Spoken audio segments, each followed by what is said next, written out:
Oh no, dude.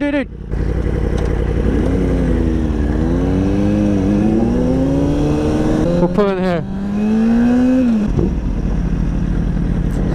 Thank you, man, appreciate it.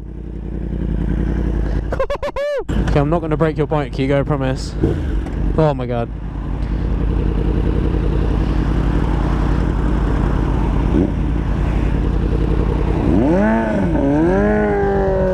Oh shit. Fucking stalled it.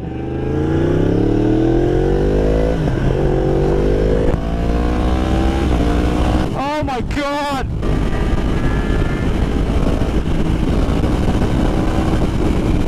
It's so good. It's so plush, man. Like, the suspension is just wonderful. I love the up and down quick shifter, the auto blipper. Oh my god. It's so easy to ride. What the f? I need to get used to the steering damper. It's funny at low speeds. It makes you have to like actually push the bike over a little bit.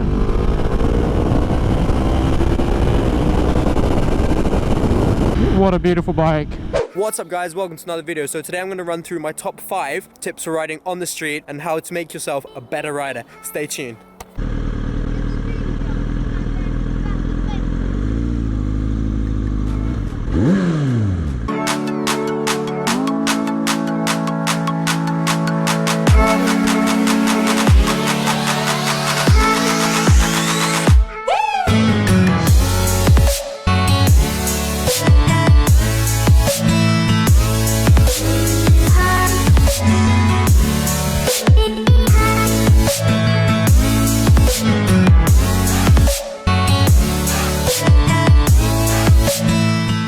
So the first tip, and I think that's something that a lot of bikers, especially when they're first starting out, don't really understand, is that if you want to have a precise riding experience where you are basically in control all the time of the bike, the best thing to do is to keep your elbows into your body and loose. Keep your elbows loose. There's too many riders out there who ride with a completely straight arm on the handlebars, especially on sport bikes. Now what that does is, as soon as you feel a bump, the whole shockwave goes up your whole arm and then affects the handlebars. You get much more of a twist, and at high speed it can result in a tank slapper. So essentially what you want is your arms and your elbows to absorb all of the impact from that bump. You gotta have a chicken wing. If you can't do the chicken wing dance, then you're fucked. So when you're on the bike and when you're riding, you've got to make sure that you have those elbows that you can actually flap and move. Straight up affects the handlebars, but if there's a bump, it comes through your body, exacerbates any chance that you had of like handling that pothole. Keep your body nice and loose, much better place to be able to handle any dips and dives, especially around the roads that I ride. Like, look at this fucking place.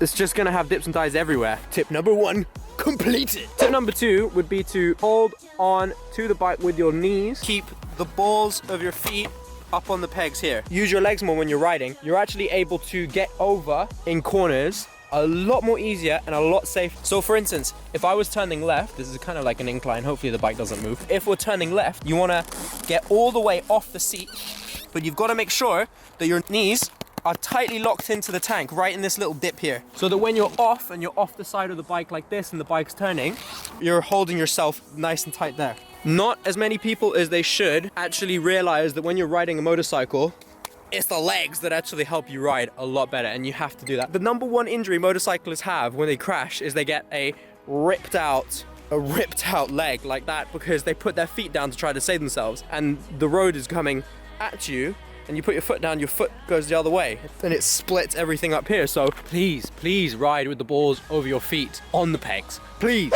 Tip number 3 would be on your throttle hand here. Have a loose grip on your throttle. Loose grip on your throttle. You should be able to move your hand like that. You should be able to move your hand like this. If you have too much of a throttle grip, every single bump is gonna jerk your throttle hand, and then you're gonna launch the bike forwards. And if you're in a low gear, you could actually get startled and thrown off the bike, especially if you're on like a liter bike or a big V-twin or something like that that has a lot of torque. What you want to do is you want to have your hand nice and loose, so you're able to just rotate your hand with your glove on the throttle. Just caress the throttle.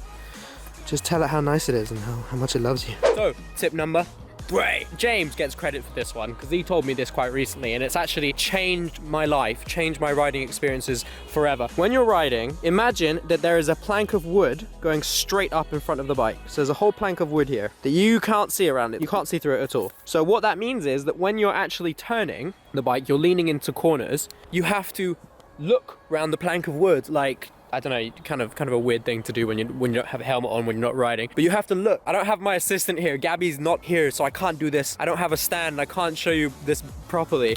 But imagine, so you're riding, you're on the bike, you're riding. You're coming up to a left-hand corner. What you want to do is you want to look round and look through into the bend like this, okay? So you want to look around the plank of wood that's in front of you, and then as you turn into the corner, look through the corner. Can't see in front of you, there's always a plank of wood there. You're coming around the right hand side. Lean your arms out like this. This hand is on the left handlebar.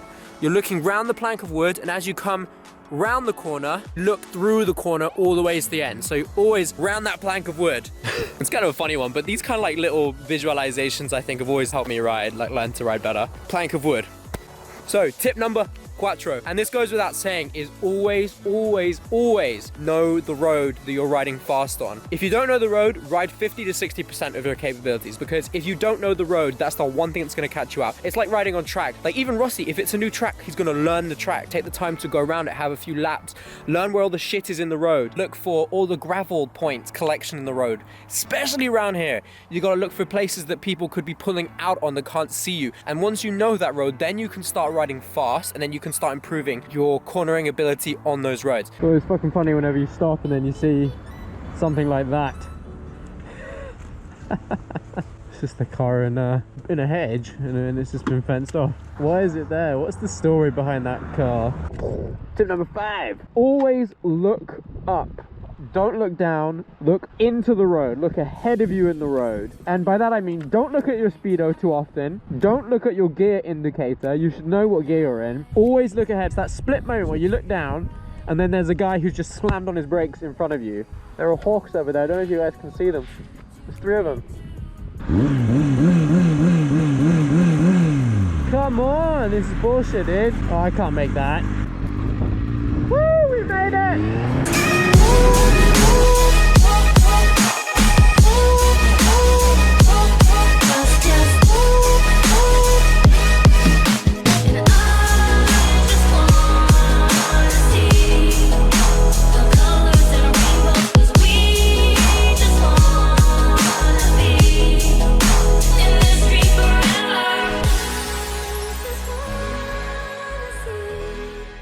Back in the studio. I hope you guys found this video informative. I think a lot of people know these things subconsciously, but they don't actually like think about them when they're riding. But hopefully now you'll kind of be like, oh, I do that, or maybe, oh shit, I don't do that, maybe I should try it out, and then you'll start incorporating these tips into your daily riding. They helped me out a lot, especially when I was starting riding. I'm still learning. It's important when you're riding to educate yourself and to like look for things that you're not doing correctly or things that you could improve on. Hopefully these tips have sparked you to go and try them out now and next time you go out riding. So guys, thank you so much for watching this video. If you haven't yet, do hit the like button. It really supports me in this channel. If you haven't yet, do hit the notification bell to stay up to date with all of our future content. Have a super weekend, and I'll see you in the next video. Peace!